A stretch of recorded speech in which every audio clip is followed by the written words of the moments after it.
Myself Tanu is back again with my new video on chapter 2 federalism. तो federalism is also a necessary chapter according to CBSE. इससे भी कुछ question आते हैं but basic question ही रहते हैं. Basic जैसे features of federalism, objective of federalism and the routes of kinds of routes of federalism.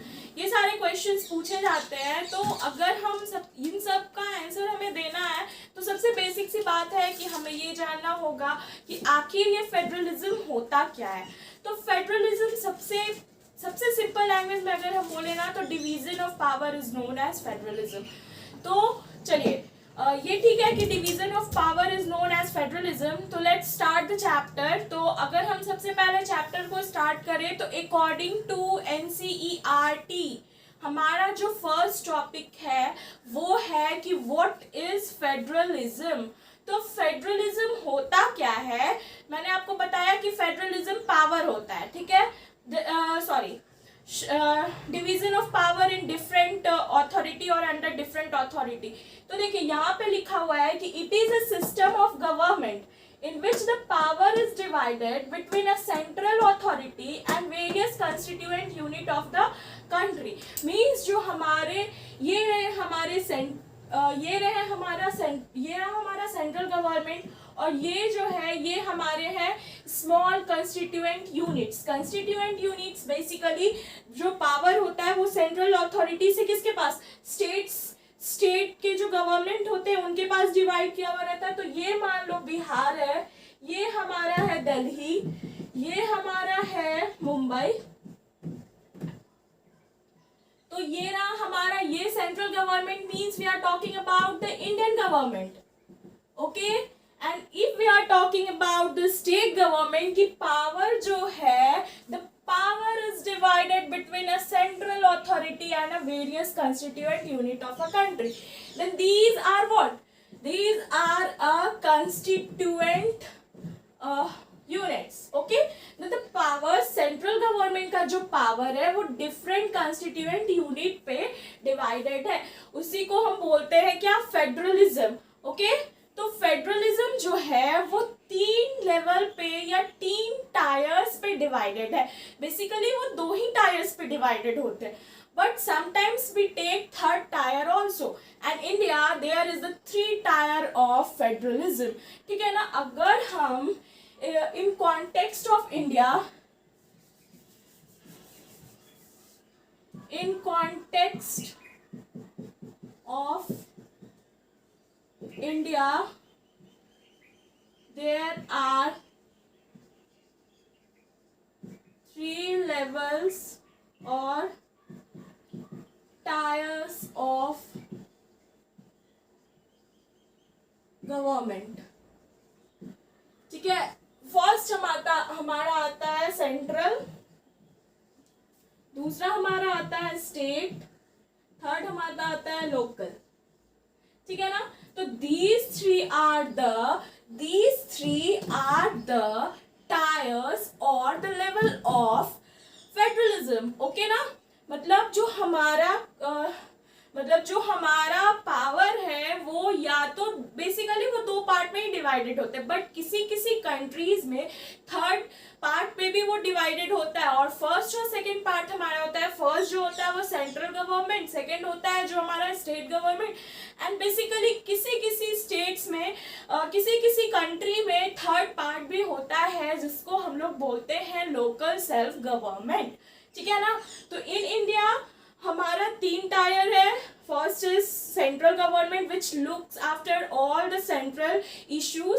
फिर स्टेट गवर्नमेंट है जो स्टेट के इश्यूज के बारे में देखता है. और फिर जो लोकल गवर्नमेंट होते हैं वो म्यूनिसिपैलिटीज या फिर पंचायती राज वगैरह जो होता है किसी विलेज को, प्रॉपर एक विलेज को देखता है.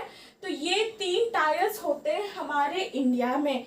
ठीक है ना. फिर हम पढ़ेंगे कि what are the objectives of federal system. Objective मतलब होता क्या है कि क्या उसका सबसे मूल आप बोल सकते हो कि सबसे इजी तरीका या फिर easiest way of understanding of federalism, या फिर हम कैसे किसी चीज को एज्यूम करके ये पता कर सकते हैं कि यहाँ फेडरलिज्म है या नहीं है, ठीक है ना।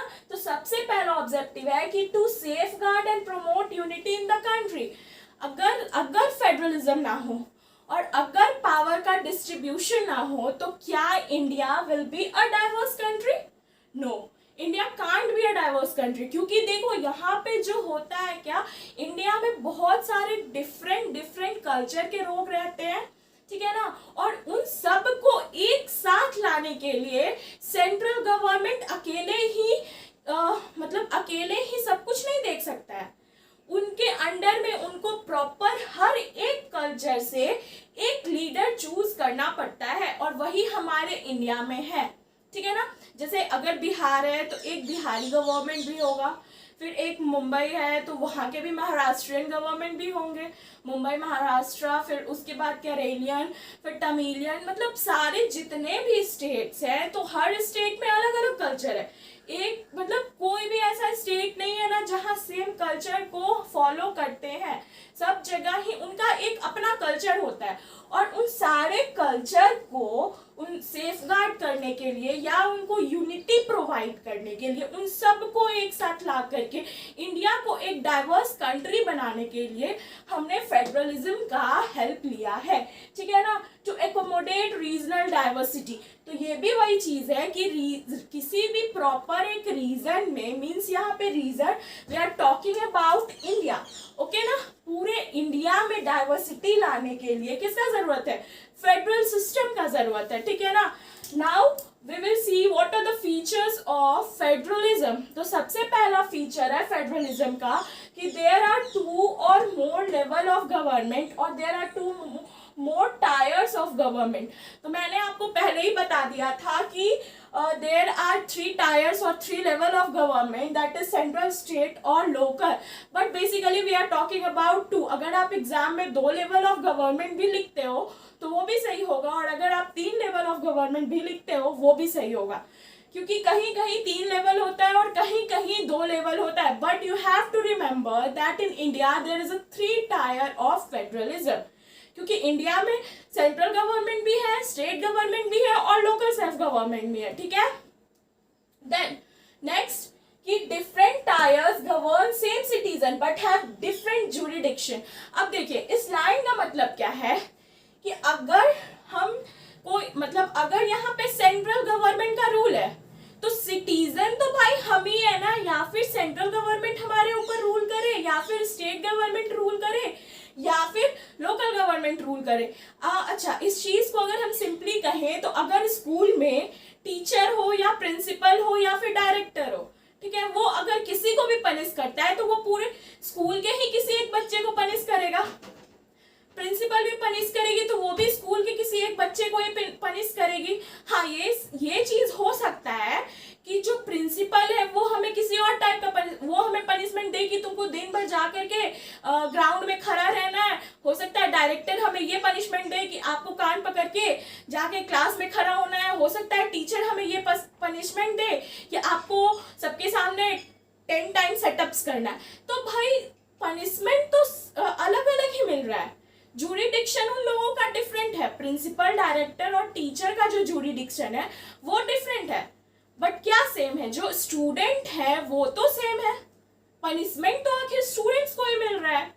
और अगर ठीक है पनिशमेंट अगर हम निगेटिव वे में ना लगे, उसको हम पॉजिटिव वे में लेते हैं, तो अगर देखिए कोई बच्चा टॉप करता है तो कोई स्कूल का जो डायरेक्टर होता है वो कॉन्ग्रेचुलेशन बोलने गया, फिर प्रिंसिपल गए तो वो बोले कि बेटा you have done very well. फिर अगर कोई टीचर गया तो वो कहता है वेल डन। तीनों अलग बात बोले, मतलब तो एक ही था और स्टूडेंट भी सेम था, ठीक है ना। तो वही है यहाँ पे भी कि different tyres govern same citizen but have different jurisdiction. यहाँ पे गवर्नमेंट जो है, सेंट्रल, स्टेट और लोकल गवर्नमेंट जो है वो रूल तो कर रहे हैं, उनका जुरिडिक्शन भी अलग है। सेंट्रल बोल रहा है कि इसमें स्टेट के कुछ लोगों का गलती है, स्टेट गवर्नमेंट बोल रहा है कि स्टेट नहीं किसी विलेज के कुछ लोगों का गलती है, और लोकल टायर गवर्नमेंट ये बोल रहा है कि नहीं ये तो स्टेट के कुछ लोगों का गलती है। तो भाई गलती तो आखिर सिटीजन का ही है, गलती कौन कर रहा है? गलती तो सिटीजन ही कर रहे हैं, और उनका जुरिडिक्शन भी मतलब गवर्नमेंट का जुरिडिक्शन अलग आ रहा है, बट आ तो रहा है सिटीजन के ऊपर में ही। तो दिस मीन्स दैट ओनली कि different tyres of government govern same citizen but they have different jurisdiction. हाँ, तो थर्ड पॉइंट अब हम देखते हैं। हमारा थर्ड पॉइंट है कि jurisdiction are specified in the constitution. अब जितने भी जुरिडिक्शन है, मतलब जो भी जुरिडिक्शन हमारे सेंट्रल गवर्नमेंट, स्टेट गवर्नमेंट या फिर लोकल सेल्फ गवर्नमेंट देंगे, वो सारे हमारे कॉन्स्टिट्यूशन में रिटन है, ठीक है। फिर उसके बाद आएगा कि fundamental rights are not changed by one level of government. अब देखिए हमारे जो कॉन्स्टिट्यूशन में फंडामेंटल प्रोविंसेस या फिर फंडामेंटल राइट्स जो लिखा हुआ है वो सेंट्रल गवर्नमेंट अकेले नहीं चेंज कर सकता है। अगर उसमें कोई भी चेंजेस उनको लाना है तो उनको सेंट्रल गवर्नमेंट, स्टेट गवर्नमेंट उन सब के साथ मिल करके ही वो कोई चेंज ला सकते हैं, ठीक है ना। जब तक फिर मतलब क्या होता है ना कि देखो अगर कोई भी चेंजेस हमारे कॉन्स्टिट्यूशन में आता है तो उससे पहले डिस्कशन होती है। डिस्कशन होने के बाद जब तक मेजॉरिटी नहीं मिलती है कि भाई ये चेंज होना चाहिए, तब तक कॉन्स्टिट्यूशन में कोई चेंज नहीं आता है, ठीक है ना। तो सेंट्रल गवर्नमेंट यूनिलैटरली किसी चीज को चेंज नहीं कर सकता है, उनको बायलैटरल वे यूज करना पड़ेगा। It means they have to take a support with central government and central government को सपोर्ट लेना पड़ेगा किसका? State government. हाँ, लोकल सेल्फ गवर्नमेंट उस चीज में नहीं आते। लोकल सेल्फ गवर्नमेंट कभी भी कॉन्स्टिट्यूशन को इंटरप्रेट करने में उनका कोई रोल नहीं रहता है। स्टेट गवर्नमेंट और जो सेंट्रल गवर्नमेंट होते हैं वो दोनों में जिस चीज मतलब वो दोनों साथ में बैठते हैं, मीटिंग होती है उनके बीच में, उसके बाद वहां से वो किसी चीज पे जब उनको कोई चेंजेस लाना रहता है कोई भी फंडामेंटल राइट में, तो उनको जब मेजॉरिटी मिल जाता है, बहुत सारे लोग जब ये मान जाते हैं कि नहीं हमारे कॉन्स्टिट्यूशन में ये चेंज होना चाहिए, तभी वो चेंज होता है। और अगर नहीं तो फिर nobody can change in the constitution. उसके बाद फिर है कि courts have right to interpret the constitution and power of different level of government. हाँ, जो हमारे इंडिया में जो कोर्ट्स है ना, कोर्ट्स कौन कौन से कोर्ट्स? हाई कोर्ट और सुप्रीम कोर्ट, वो ना कॉन्स्टिट्यूशन को इंटरप्रेट कर सकते हैं, अपने अकॉर्डिंग कर सकते हैं वो इंटरप्रेट। उनके पास ये पावर दिया हुआ है कि आप कॉन्स्टिट्यूशन को इंटरप्रेट कर सकते हो, और क्या कि वो गवर्नमेंट के पावर को भी इंटरप्रेट कर सकते हैं। वो ऐसा होता है कि मतलब कभी जब कुछ बहुत बड़ा इशू हो जाता है तो हमारे या फिर जब ना सेंट्रल गवर्नमेंट में क्या होता है ना कि सेंट्रल गवर्नमेंट में जो प्रेजेंटली अभी प्राइम मिनिस्टर या सेंट्रल गवर्नमेंट गवर्न कर रहा है, उनको by chance by the way अगर उनका डेथ हो जाता है तो उस वक्त जो रहता है ना हमारे कंट्री में प्रेसिडेंट के अंडर में सब कुछ चला जाता है। लेकिन जब प्रेसिडेंट भी अगर कुछ उनके साथ भी ऐसा कुछ हो जाता है तो फिर कौन लेता है सब कुछ? तो फिर सुप्रीम कोर्ट जो रहते हैं ना वो सब उनके अंडर में सब कुछ हो जाता है, और वो जो चाहते हैं वो जिस तरह से चाहते उस तरह से सब कुछ इंटरप्रेट करते हैं और फिर वो रूल करते हैं हमारे कंट्री के ऊपर में, ठीक है ना। ये सब कुछ दिया हुआ है, और बेसिकली इसमें आपको बस एक ही पॉइंट याद रखना है कि courts have the supreme court have the right to interpret the constitution and can also interpret the power of government. तो सिंपल वे में ये चीज दिया हुआ है। And yes, I would like to tell you all कि मैं यहाँ जो लिखती हूँ वो आप लोगों को क्लियरली दिखता नहीं होगा, इसीलिए ना for that you go to the description and check the notes.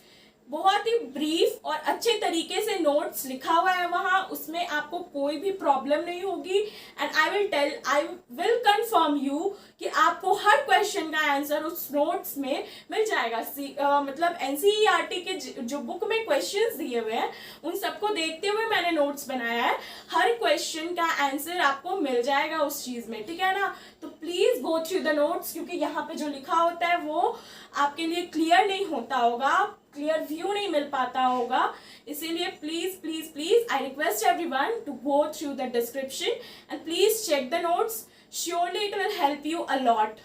फिर ठीक है, चलो अब हम लोग नेक्स्ट टॉपिक पे जाते हैं। हमारा क्या है, kinds of routes of federalism. अब हम लोग पढ़ेंगे कि ये फेडरलिज्म का रूट्स क्या है, ठीक है ना।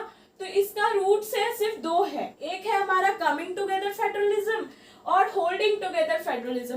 तो ये कमिंग टुगेदर फेडरलिज्म मतलब क्या, ये तो आपको वर्ड से ही समझ में आ रहा होगा कि एक साथ आना, ठीक है ना। तो एक साथ आना, और जो एक साथ आकर के वो क्या करेगा, जब कोई मतलब जब आप लोग एक साथ आओगे तो क्या होगा, एक बिगर यूनिट फॉर्म करोगे, ठीक है ना। और बिगर यूनिट फॉर्म करके क्या करोगे, जब आपका यूनिट जो होता है वो बिगर फॉर्म हो जाता है तो सबसे ज्यादा आपको क्या मिलती है, सिक्योरिटी मिलती है। तो यही होता है हमारे कमिंग टुगेदर फेडरलिज्म में। इसमें क्या लिखा हुआ है कि coming together to form bigger unit to increase security, ठीक है ना। जब क्या होता है, कोई भी कंट्री के पूरे स्टेट्स एक साथ आ जाते हैं और वो क्या करते हैं, कोई सिंगल गवर्नमेंट जब उस पर रूल करता है तो उसको हम लोग बोलते हैं कमिंग टुगेदर फेडरलिज्म, ठीक है ना। वहां पे भी फेडरलिज्म होता है, सेंट्रल गवर्नमेंट ही वहां पे रूल करते हैं और वहां पे भी बेसिकली पावर कुछ कुछ डिवाइडेड होता है, बट वो क्या होता है ना, पूरे स्टेट एक साथ आ जाते हैं और सिर्फ वहां पे ज्यादातर बेसिकली सेंट्रल गवर्नमेंट का ही रूल चलता है। और इसके कुछ एग्जाम्पल है, USA, Switzerland, Australia are the example, ठीक है ना। फिर उसके बाद है हमारा होल्डिंग टुगेदर। तो होल्डिंग टुगेदर मतलब क्या है, हम एक साथ किसी चीज को पकड़ के खड़े होते हैं। और इस चीज में होल्डिंग टुगेदर में होता क्या है, इसका सबसे बेस्ट एग्जांपल ले लो आप, इंडिया। इंडिया में क्या है, जितने भी कॉन्स्टिट्यूशनल यूनिट्स हैं वो क्या करते हैं, वो सब मिल करके जो हमारा पावर है उसको होल्ड करते हैं, ठीक है ना। अपने पास पकड़ के पावर को रखते हैं और उसके बाद जिसको जैसे रूल करने का मन करता है उस तरह से वो रूल नहीं करते हैं, ठीक है। वो उस तरह से रूल नहीं करते। बेसिकली यहाँ पे सेंट्रल गवर्नमेंट कभी भी किसी भी स्टेट गवर्नमेंट का मतलब जब स्टेट गवर्नमेंट अपने स्टेट के लिए कोई भी एक्शन लेता है तो उसमें सेंट्रल गवर्नमेंट इन्वॉल्व नहीं हो सकता है अनलेस एंड अनटिल की स्टेट गवर्नमेंट सेंट्रल गवर्नमेंट से कोई हेल्प नहीं लेता है। हाँ, ये चीज है कि अगर सेंट्रल गवर्नमेंट कोई भी चीज मतलब कोई भी एक्शन लेता है तो उसमें स्टेट गवर्नमेंट जा करके पूछ सकता है कि आखिर उन्होंने ऐसा एक्शन क्यों लिया, उनके एक्शन लेने का रीजन क्या था और वो हमारे स्टेट्स के ऊपर ऐसे एक्शंस क्यों ले रहे हैं।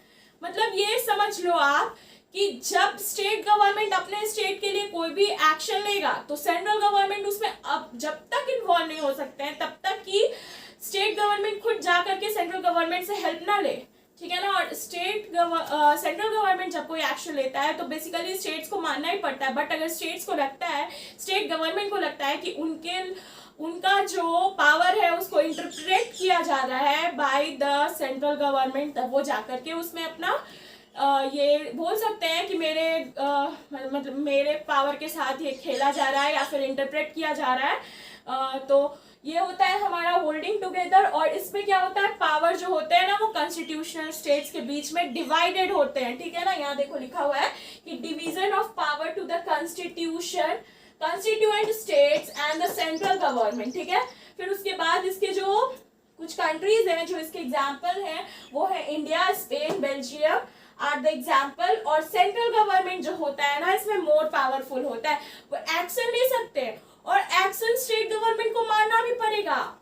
कब मानना पड़ेगा, जब स्टेट गवर्नमेंट को ये नहीं लगेगा कि भाई मेरे पावर के साथ इंटरप्रिटेशन हो रहा है या फिर मेरे पावर के साथ मिसयूज हो रहा है, तब आपको सेंट्रल गवर्नमेंट के हर एक बात को मानना पड़ेगा। क्योंकि देखो हम अगर हम इस वक्त का एग्जांपल लेना तो बेसिकली लास्ट ईयर हमारे प्राइम मिनिस्टर ने पूरी कंट्री में कंप्लीट लॉकडाउन लगा दिया था, ठीक है। उस वक्त तो किसी भी स्टेट गवर्नमेंट का कोई भी पावर मैन्युपुलेट नहीं हो रहा था। तब सारे स्टेट्स के जो गवर्नमेंट थे उन्होंने कुछ नहीं बोला, और सेंट्रल गवर्नमेंट की जो बात थी उस सभी ने मान लिया, और पूरा कंट्री हमारा अंडर अ लॉकडाउन, मतलब लॉकडाउन लगा और उस लॉकडाउन के का पालन भी हुआ, और उसमें स्टेट कुछ नहीं कर पाया। तो पावरफुल तो आखिर हमारा सेंट्रल गवर्नमेंट ही रहेगा, बट तभी रह सकता है जब हमारे स्टेट गवर्नमेंट को ये ना लगे कि उनके पावर के साथ कुछ मैनिपुलेशन हो रहा है या फिर उनके पावर को इंटरप्रेट किया जा रहा है। ओके, तो होपफुली आप लोगों को समझ में आ रहा होगा, लेकिन अगर कोई भी प्रॉब्लम हो तो प्लीज कमेंट। तो हमारा लास्ट टॉपिक है कि what is the role of judiciary. अब मतलब हम लोग रोल ऑफ जुडिशियरी को पढ़ने से पहले हम जानते हैं कि जुडिशियरी जो होता है वो क्या करता है, वो कोई भी जो लॉ को इंटरप्रेट करता है तो फिर उस पर वो एक्शन लेता है, ठीक है ना। तो उससे पहले हम क्यों ना जाने कि हमारा basic structure of Indian constitution है क्या, ठीक है ना। तो बेसिक स्ट्रक्चर हमारे इंडियन कॉन्स्टिट्यूशन का ये है ना कि कोई भी हमारे जो भी मतलब इंडियन कॉन्स्टिट्यूशन में जो लिखा हुआ है उसको कोई इंटरप्रेट नहीं कर सकता है। Parliament can even not interpret the constitution, ठीक है ना। वो अगर उनको लगता है कि नहीं भाई ये चेंज होना ही चाहिए, तो फिर क्या होता है वो पता है, वो एक मीटिंग होती है कहाँ, लोकसभा और राज्यसभा, और दोनों हाउसेस में जब उनको मेजॉरिटी मिलता है कि नहीं दिस चेंज रियली मीन्स, मतलब इस चेंज को लाना इम्पॉर्टेंट है, जब दोनों हाउसेस में मेजॉरिटी मिल जाती है तब उस चीज को चेंज किया जाता है कॉन्स्टिट्यूशन। बट उससे भी पहले फिर लेजिस्लेचर के पास जाया जाता है, फिर लेजिस्लेचर डिसाइड करते हैं कि सच में ये चेंज लाना जरूरी है, क्योंकि ही लेजिस्लेचर, आप लोग जानते हो कि लेजिस्लेचर किसको बोलते हैं, लॉ मेकिंग बोलते हैं उसको, जो लॉ बनाता है, ठीक है ना। तो उनके पास जाता है, हाउस के पास है, जब दोनों हाउसेस में उसको मेजॉरिटी मिल जाती है तब वो लेजिस्लेचर के पास जाता है। लेजिस्लेचर फिर उस चीज को देखता है कि सही में यह जरूरी है या नहीं। जब उनको लगता है कि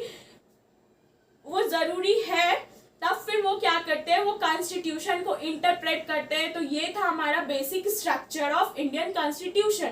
हाँ मैं मानती हूँ यहाँ नहीं लिखा हुआ है वो चीज, वो बहुत छोटा सा चीज है, बट मैंने नोट्स में उसको बता दिया है अच्छे से। प्लीज आप लोग एक बार नोट्स को देख लीजिएगा, डिस्क्रिप्शन बॉक्स में लिंक दिया हुआ है, go through the link and please take the notes, it will help you a lot, ठीक है ना। और उसके बाद है क्या हमारा रोल ऑफ जुडिशियरी।